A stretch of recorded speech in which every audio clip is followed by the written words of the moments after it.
오늘은 응답 없는 기도에 대한 얘기를 좀 해보려고 합니다. 사실 이렇게 기도회 할 때 이런 주제로 말씀을 전하면 기도회의 힘이 빠지기가 더 쉽습니다. 그래서 이런 얘기들은 안 하죠, 잘. 하지만 반드시 다뤄야 됩니다. 우리가 기도가 응답이 되고 그러면 뭐가 문제가 있겠어요. 하지만 그러지 않을 때가 문제라고요. 자동차가 잘 굴러갈 때는 뭐가 문제겠습니까? 고장이 나서 탁 멈췄을 때 지식이 있어야죠.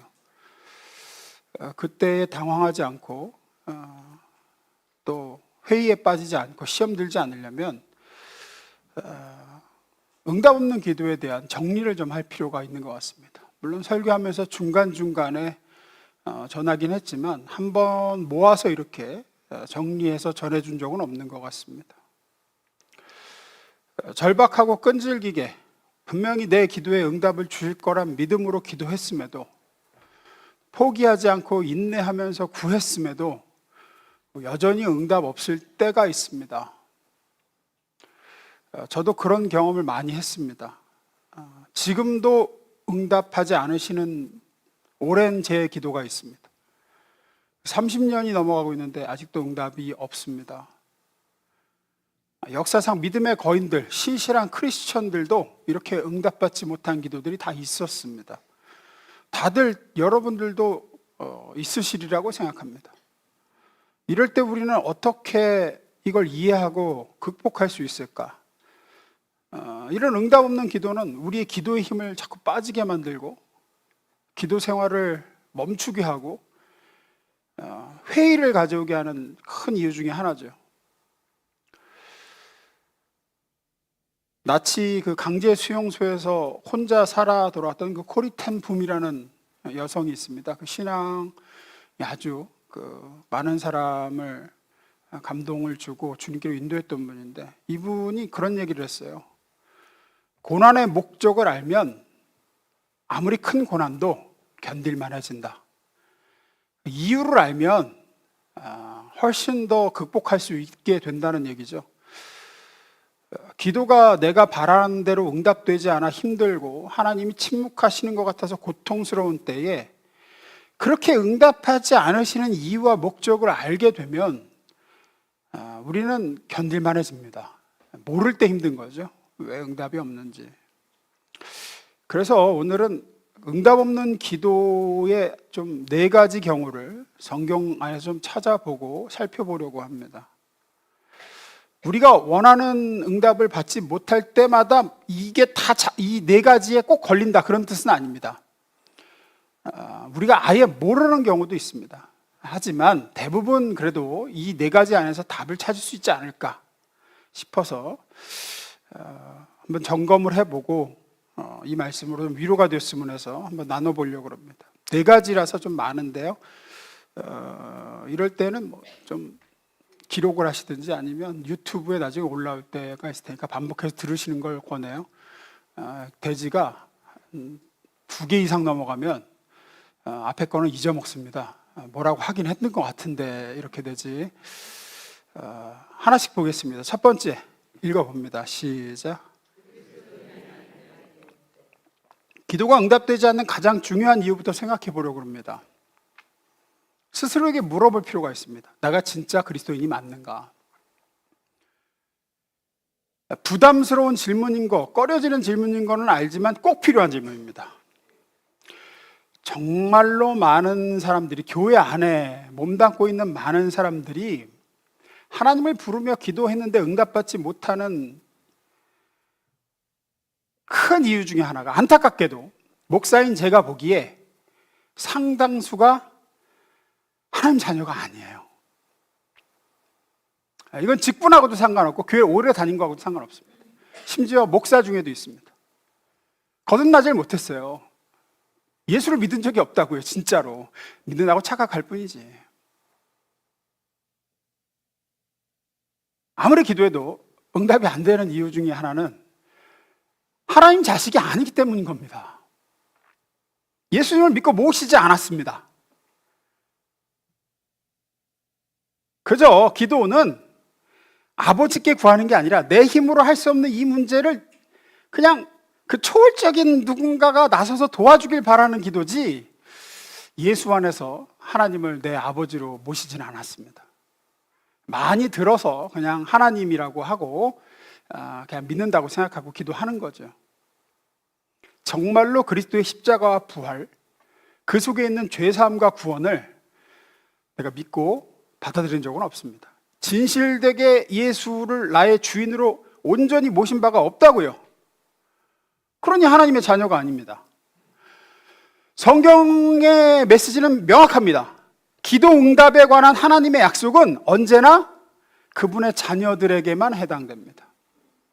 그래서 뒤에 보시겠지만 하나님의 모든 약속은 그리스도 안에서 예가 되나니 그래요. 누구 안에서? 그리스도 안에서. 그리스도 밖에 있으면요, 예가 안 됩니다. 노예요, 노. 아니에요, 아니에요. 아니에요. 그리스도 밖에 있는데 아무리 기도해도 소용없더라. 일단 예수를 믿으셔야 돼요, 믿으를. 많아요, 진짜로. 많다고요. 착각하는 분 되게 많아요. 제가 볼 때 저분은 정말 거듭났을까? 아닌 것 같아. 아닌 것 같아. 성경 어디에도 하나님이 그리스도 예수 밖에 있는 사람에게 기도응답을 약속하신 구절은 없습니다. 기도응답의 약속은 죄로부터 돌아서 그리스도를 영접한 사람, 십자가에서 완성된 예수 그리스도로 말미암은 죄사함과 의롭다 하심을 진정으로 믿고 받아들인 사람에게만 해당됩니다. 그렇다고 해서 하나님이 그 비신자들의 기도는 절대 응답해 주시지 않는다, 그런 뜻은 아닙니다. 때로 하나님은 불신자의 기도에도 응답해 주실 때가 있습니다. 하나님은 자비와 은혜가 넘치시는 분이셔서 성경은 하나님이 때로는 불신자들의 기도에 응답해 주시는 일도 기록하고는 있습니다. 다만 하나님은 하나님 자녀가 아닌 자들의 기도에 대해서 응답을 약속하신 적은 없어요. 호의로 해 주실 수 있지만, 예를 들면 이런 거예요. 아들을 데리고 편의점에 갔어요. 근데 아들 친구가 따라왔네? 내 자식은 아니야. 근데 야, 너도 하나 골라봐 할 수는 있어요. 하지만 자녀가 아니기에 그 아이를 데리고 집에 가서 그 아이를 먹이고 그 아이를 돌보고 그 아이를 사랑하고 그 아이의 필요한 모든 것을 공급합니까? 아니에요. 그냥 그때 따라 들어왔으니까 그래 너도 하나 골라봐, 이 정도는 해줄 수 있어요. 마찬가지입니다. 제가 제 자녀들, 우리 아이들을 특별히 책임지듯 하나님은 하나님의 자녀를 특별히 책임져 주시지 하나님의 자녀가 아닌 사람들을 책임져 주시진 않습니다. 요한복음 1장 12절, 우리 어제도 읽었죠? 읽습니다. 시작.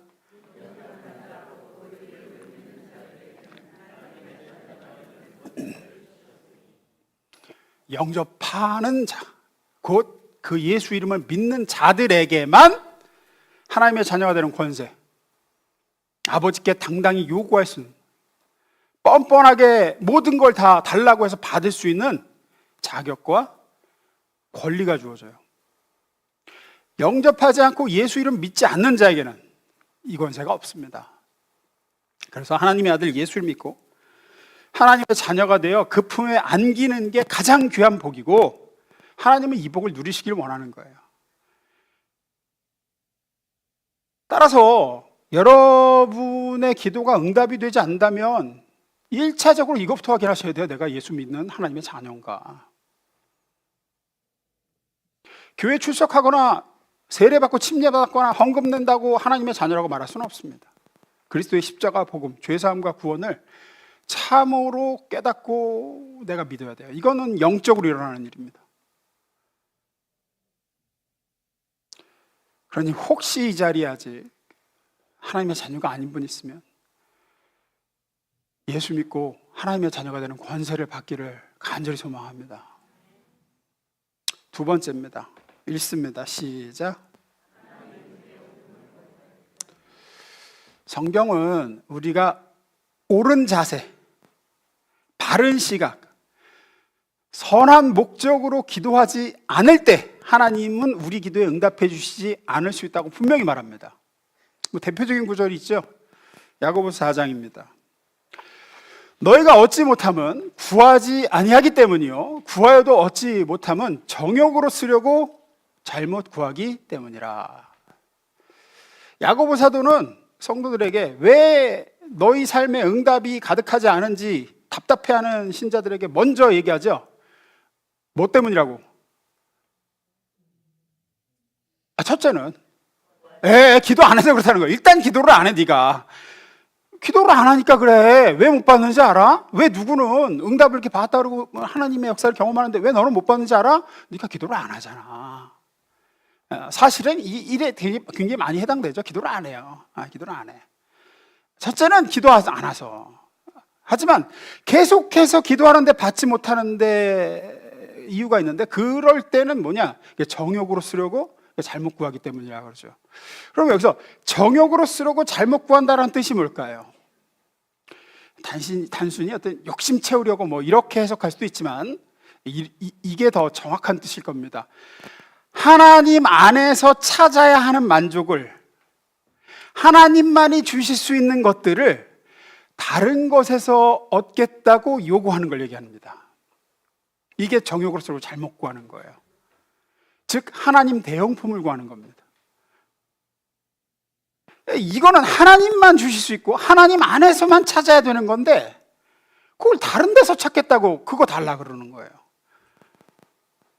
우리는 여러분이 정말로 하나님의 아들이고 딸이라 그러면 우리는 아버지 하나님 안에서만 참된 만족을 누리고 살 수 있는 존재입니다. 절대적으로 그렇습니다. 그래서 이렇게 새벽을 깨어 나와 하나님을 바라보고 아버지가 주시는 기쁨과 평안과 행복을 맛볼 수 있죠. 다른 데서는 절대로 얻을 수 없습니다. 대체될 수가 없어요. 이 아버지가 주시는 것들을 다른 데서 얻을 수가 없습니다. 잠시나마 만족할 수 있을 거라고 착각하지만 결국은 허무해지고 결국은 더 불행해집니다. 하나님의 자녀라면 그렇습니다. 하나님의 자녀가 아닌 세상 사람들은 그것으로 만족할 수 있습니다.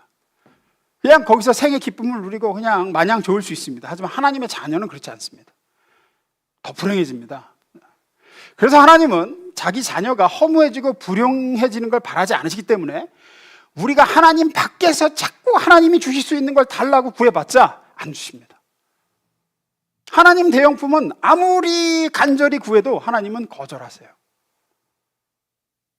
그런데도 우리는 자꾸 하나님 없이도, 하나님을 찾지 않아도 되게 이렇게 힘들게 새벽에 깨워서 기도하러 와서 하나님을 의지하며 살지 않아도 괜찮게 많은 돈을 주세요, 이 땅에 속한 영광으로 채워주세요, 그런 것들로 저를 만족하게 해주세요, 곧 다시 목마르게 할 것들을 간절히 바라죠. 그런 기도는 응답될 수 없습니다. 하나님은 하나님으로만 우리가 만족할 수 있는 존재임을 아시고 끊임없이 이 세상 떠나는, 여러분의 숨이 끊어지는 날까지 하나님을 계속 찾도록 만드세요. 그래야 거기에 참된 만족과 행복이 있고, 그렇게 살다가 하나님하고 절대 떨어지지 않는 천국으로 가는 거지. 제가 늘 말씀드리잖아요. 우리 기도 제목들 잘 들여다보면 그냥 하나님께 힘들게 기도하러 나오지 않아도 되게 주세요, 이거 주세요, 이렇게 의지하고 맨날 사는 거 힘들어요, 그냥 만나를 산더미처럼 쌓아놓고 그냥 그때그때 퍼먹게 해주세요, 이렇게 구한다고요. 그렇게는 그거는 안 주세요. 하나님은 우리가 끊임없이 하나님을 의지하며 살게끔 하십니다. 그 모든 결핍을 다 채워주실 거라고 착각하지 마십시오. 하나님은 그 결핍을 채워주시는 분이 아니라 그 결핍을 통해서 하나님께로 더 이끄시는 분이에요. 왜 이거 안 주냐고 말이야. 너 그거 가지면 나 떠날 거잖아. 떠나면 네가 행복해질 것 같니? 너 더 허무해지고 더 불행해져. 그래서 너 그거 안 주는 거야. 정욕으로 쓰려고 잘못 구한다는 건 그런 겁니다. 따라서 기도가 응답되지 않을 때 우리는 내가 왜 이 응답을 원하는지 스스로에게 먼저 그 이유를 물어봐야 돼요. 내가 왜 이걸 원하지? 그 이유를 정확하게, 그 깊은 동기를 보셔야 돼요. 그 이유를 보면 우리가 어디서 안전과 기쁨과 만족과 평안과 의미를 찾는지 확인할 수가 있어요. 하나님은 우리가 그런 것들을 하나님 안에서만 찾기를 바라십니다. 세 번째입니다. 읽습니다. 시작. 우리의 기도에 하나님께서 그래 혹은 안 된다, 이렇게 두 가지 답밖에 없다고 생각하기 쉽지만 사실은 다른 답을 더 자주 하시죠. 바로 아직이야. 이게 더 많아요, 사실은.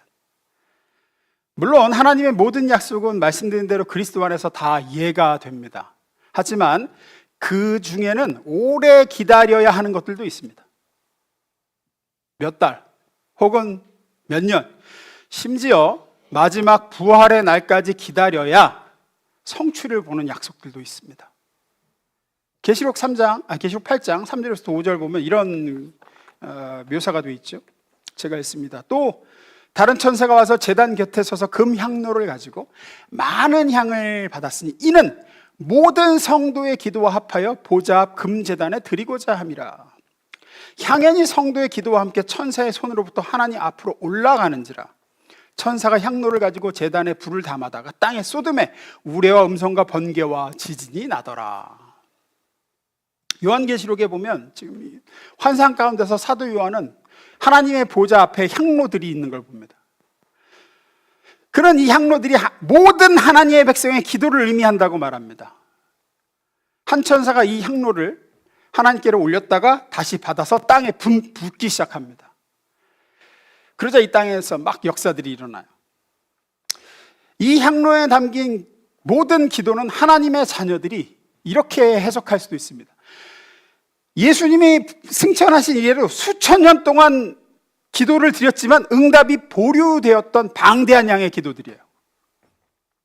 하나님이 아직이다 라고 해서 하나님 앞에 쌓여져 있던 기도들이에요. 응답이 지연되고 있던 기도들. 그 기도들이 하나님의 때에 비로소 응답되는 모습을 묘사한 겁니다. 보류되었던 기도가 주님 다시 오실 세상 끝날에 비로소 응답이 되는 모습이에요. 따라서 가족 간의 관계 회복을 위해서 질병이나 장애로 망가진 몸이나 상한 마음의 회복을 위해서 혹은 이 나라와 이 엉망인 사회의 정의가 실현되게 해달라고 또는 개인적인 깊은 아픔과 상처가 치유되게 해달라고 오랫동안 기도하고 또 기도하고 있으실 수 있습니다. 이런 기도에 대해 하나님의 응답은 다음과 같을 수 있는 거예요. 네 인생의 이번 장에서 이 땅에서는 그 기도를 들어주기보다 끌어안고 사는 게 너를 향한 내 완전한 계획이다. 하지만 내 때에 반드시 응답은 해줄 거다. 내 아들 그리스도가 돌아가 모든 슬픔과 아픔을 끝내고 만물을 새롭게 할 때에는 너의 그 기도가 그때 응답될 거다 라고 하실 수도 있어요.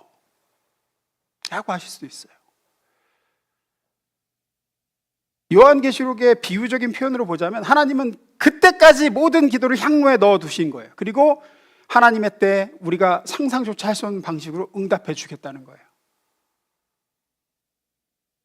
참 아픈 일이지만 우리는 그때까지 인내하며 계속 기도해야 됩니다.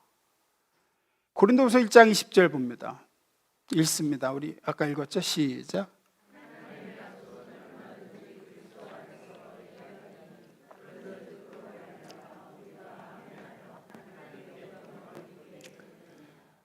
분명히 약속하셨습니다. 하나님의 모든 약속은 예수 그리스도 안에서 이해가 됩니다. 하나님이 주신 모든 약속들은 빠짐없이 성취될 겁니다.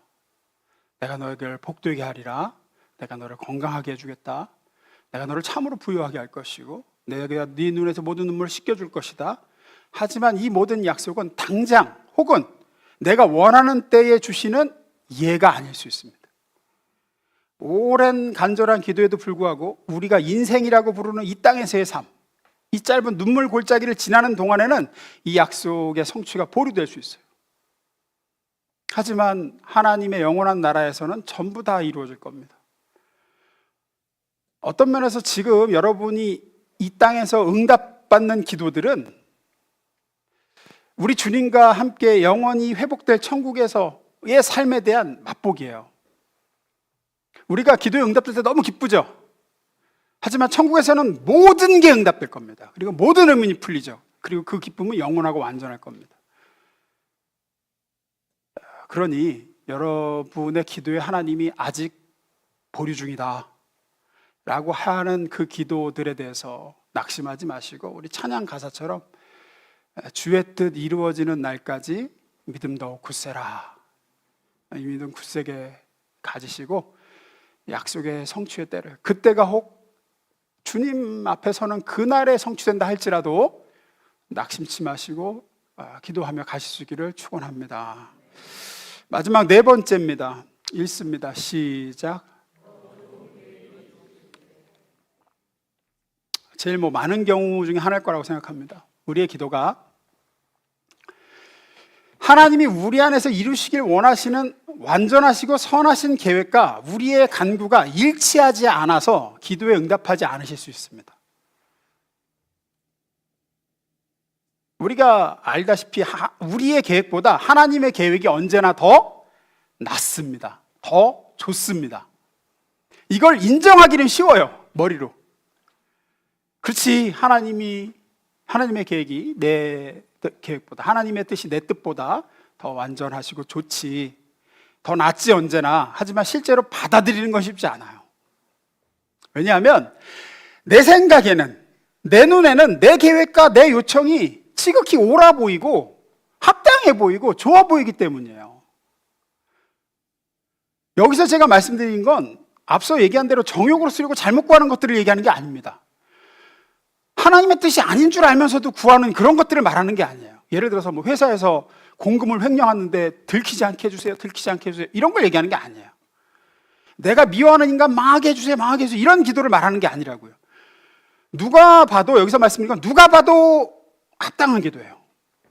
누가 봐도 하나님 뜻이고 주님이 원하실 것이고 하나님의 말씀에도 딱 부합하는 기도예요. 그런 확신이 드는 기도들이에요.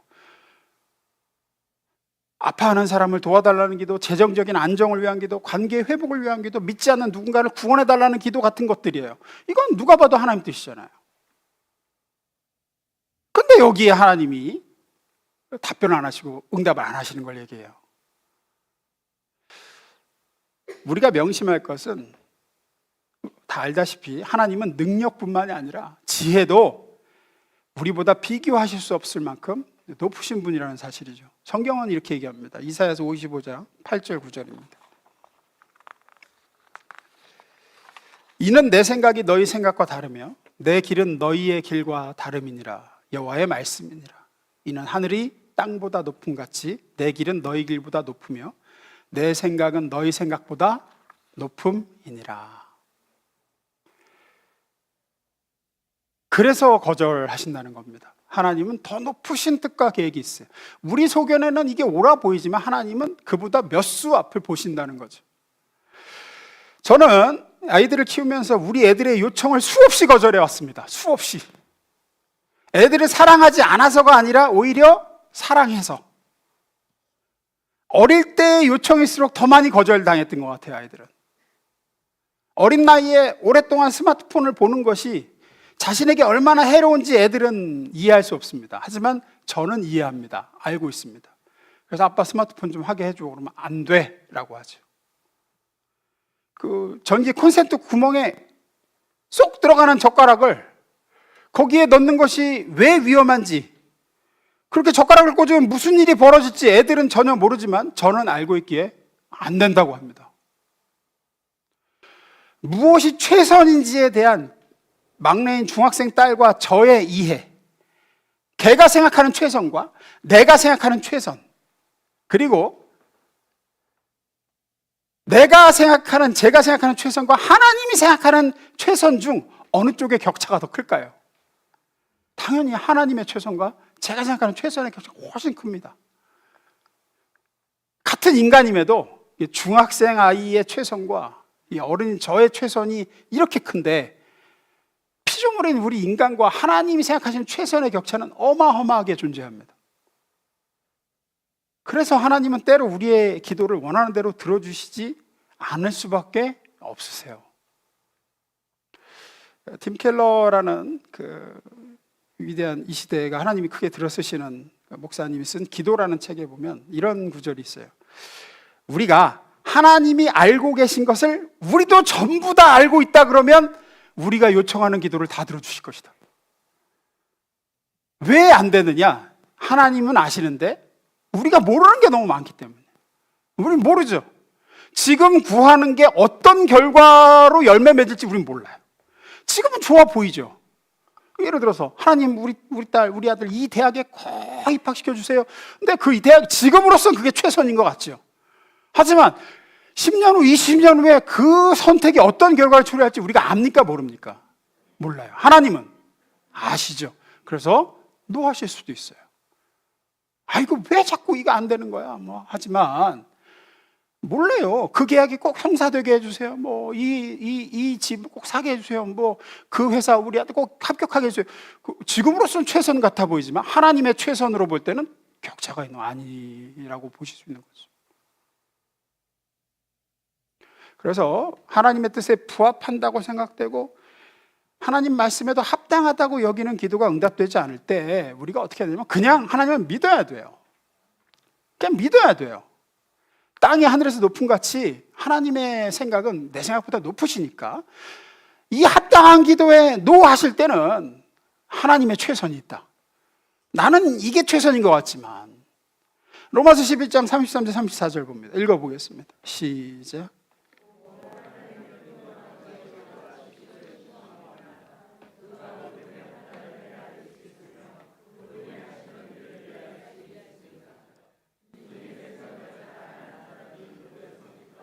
주님의 의논 상대가 될 만한 사람이 누구였습니까? 없습니다. 누구도 이 질문에 대답할 수 있는 사람은 없습니다. 우리가 아는 것은 우리가 무지하다는 겁니다. 내일 일을 알지 못한다는 것뿐입니다. 잘 생각해 보세요. 여러 번 들으셨겠지만 분명히 여러분의 삶을 이렇게 지금부터 이렇게 돌아보면 그때 그걸 달라고 뭔가를 위해 열정적으로 기도했는데 하나님이 들어주시지 않은 이유를 몰라서 답답했지만 지금 돌이켜 생각해 보니 하나님이 그 요청을 들어주셨다면 큰일 났을 거라고 가슴을 쓸어내리는 것들이 있습니다. 있어요. 제 후배 목사님 그러더라고요. 자기가 좋아하는 자매들하고 다 잘 되게 해달라고 했는데 그랬으면 저는 부인이 8명이었을 거예요. 이런 얘기예요. 재간증을 잠깐 하고 마치려고 합니다. 저는 군에서 첫 보직이 행정장교였습니다. 당시에 저와는 너무나도 맞지 않는 보직이었어요. 정말 힘들었어요. 제 인생에서 그렇게 힘든 때가 손에 꼽습니다. 이 인사행정이라는 게 이게 항상 긴장하고 살아야 돼요. 또 잘해야 본전인 겁니다. 요만한 거 하나 놓치면 난리가 나고 그냥 나머지 99개 다 잘했어도 완전 이건 몹쓸 놈이 되는 게 행정이에요. 부대 모든 행사, 인사, 공문 전부 제가 담당해야 되고 제 소관이었어요. 그때 얼마나 힘들었는지 저하고 잘 안 맞으니까 그 일이 신앙생활도 엉망이었어요. 그냥 주일에도 출근을 밤낮 끝 해야 돼요. 예배도 못 드리고 밤낮 공문 뒤적이고 밤낮 계획 짜고 월간 계획, 주간 계획, 분기 계획 맨날 짜야 되고 제가 그때 기도를 정말 많이 했습니다. 하나님 보직을 좀 바꿔달라고, 보직을 좀 옮기게 해달라고. 하나님 응답하셨을까요? 안 하셨을까요? 안 하셨으니까 제가 이 간증을 하겠지. 응답되지 않는 기도에 대한 설교를 하면서 이 얘기를 하는 이유는 그 기도가 응답되지 않았기 때문입니다. 지금 생각해보면 그때 응답해 주지 않은 이유를 확실히 알아요. 정말 다행이라는 생각이 들어요. 이게 나중에서야 보여요. 나중에서야. 왜냐하면 그때까지 제 성격이 어떠냐면 닥쳐야 뭘 하는 스타일이었어요. 오랫동안 그랬어요. 나름 제가 순발력도 좋고 이렇게 몰리면 무섭게 집중하는 기질이라 학교 다닐 때 시험도 과제도 몰려서 했어요. 항상. 근데 이제 행정은 이게 안 통해요. 행정은 제 아무리 날고겨도 제 아무리 순발력이 보고 다 안 돼. 뭐든 미리미리 하지 않으면 절대로 안 되는 게 행정이에요. 항상 다음 주를 생각해야 되고 다음 달을 생각해야 되고 다음 분기 내년을 꼼꼼히 준비하고 차근차근 하나씩 해놓지 않으면 절대 순발력이나 집중력으로 뭘 어찌할 수 없는 겁니다. 엄청나게 깨지고 힘들었어요. 그때 제가 그 1년 반 동안 미리 준비하고 점검하고 꼼꼼히 대비하는 습관이 완전히 몸에 배었어요. 자다가도 벌떡벌떡 일어났던 것 같아요. 잠깐 내가 내일 놓친 거 없나? 수첩 확인하고 이거 했구나. 다시 자고. 그때 제 상관이었던 분이 굉장히 꼼꼼한 분이었어요. 그분은 정말 타고나길 행정가로 태어났어요. 근데 그분이 입버릇처럼 하던 얘기가 이런 얘기였어요. 행정은 마부 위침의 자세로 해야 돼. 저한테 그랬어요. 유중이 행정은 마부 위침이야. 이게 무슨 얘기냐면 도끼를 갈아서 바늘을 만든다는 뜻이에요. 행정은 그렇게 하는 거야. 도끼를 갈고 갈아서 바늘을 만들 듯 해야 돼. 그러니까 너는 너무 꼼꼼하지를 못해. 항상 그 얘기. 근데 그때 그 시절이 지금 설교자로서의 저를 만들어줬습니다. 만약 그때 제 기도가 응답돼서 보직을 휙 옮겼으면 저는 이렇게 준비된 말씀을 전하는 설교자가 되지 절대 못했어요. 분명히 제가 저를 아는데 저는 순발력과 말재주에 의존해갖고 그냥 닥쳐서 대충 준비하고 하는 한심한 설교자가 됐어요. 뻔해요, 뻔해. 왜? 그렇게 해도 어느 정도는 될 거거든. 나름 이렇게 그래도 준비해서 좀 어느 정도 완성도 있는 설교를 저는 못했을 겁니다. 근데 지금 생각하면 여러분에게도 다행이고 저에게도 다행이라고 생각합니다.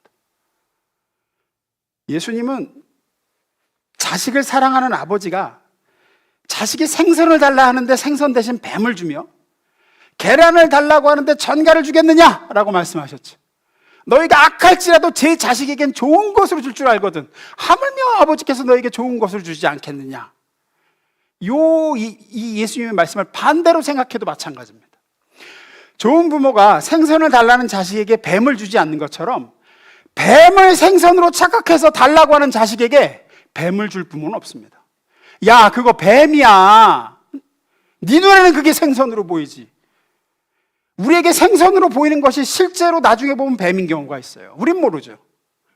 계란처럼 보이는 것이 전갈인 경우가 더러 있습니다. 근데 우리는 그걸 모르고 왜 계란을 안 주냐고 하나님 그러시, 야, 그거 계란 아니야. 그거 계란 아니야. 무지한 인간 부모인 우리도 자녀가 뭔가를 아무리 원하고 바라고 구한다고 해도 무조건 다 들어주지 않습니다. 이 좁은 소견에도 자녀에게 최선의 것을 주기를 원합니다. 그것이 자녀가 생각하는 최선과 항상 같지 않을 수도 있습니다. 하물며 전지하신 하나님의 최선은 우리의 최선과 다르죠. 우리는 지금 여러분 눈에는 저것이 고기로 보이고 생선으로 보이지만 하나님 눈에는 아닌 겁니다. 우리는 하나님께서 그분의 무한한 지혜로 응답해 주시지 않고 거절하신 것들에 대해서 따라서 감사하시길 주임으로 축원합니다. 언젠가는 분명히 그 모든 응답되지 않는 기도의 이유를 이해하게 해주실 것이고 깨닫게 해주실 겁니다. 말씀 마무리 짓습니다. 우리는 기도 응답이 거절된 이유를 절대 전부 다 알지는 못합니다. 사랑하는 가족이 고통 속에 숨이 끊어져 갈 때, 여러분이 어떤 학대를 당할 때, 말도 못할 고난 속에서 도와달라 부르짖을 때, 그럴 때 왜 하나님이 여러분의 기도에 응답해 주지 않으셨는지 우리는 모릅니다. 하지만 한 가지는 분명합니다. 하나님은 절대로 저와 여러분의 기도에 등 돌리지 않으시며 모든 기도를 듣고 계시고 하나님이 생각하실 때 가장 좋은 것을 하나님이 생각하실 때 가장 좋은 때에 주신다는 겁니다. 그것이 하나님의 기도 응답 방식입니다. 이렇게 제가 확신하여 전할 수 있는 이유는 이겁니다. 역사상 가장 큰 응답되지 않는 기도, 가장 올바르고 가장 바람직하고 합당한 기도였음에도 하나님이 거절하신 기도가 있습니다. 그건 겟세마네 동산에서 하나님의 아들 예수님이 아버지에게 구하는 기도였죠.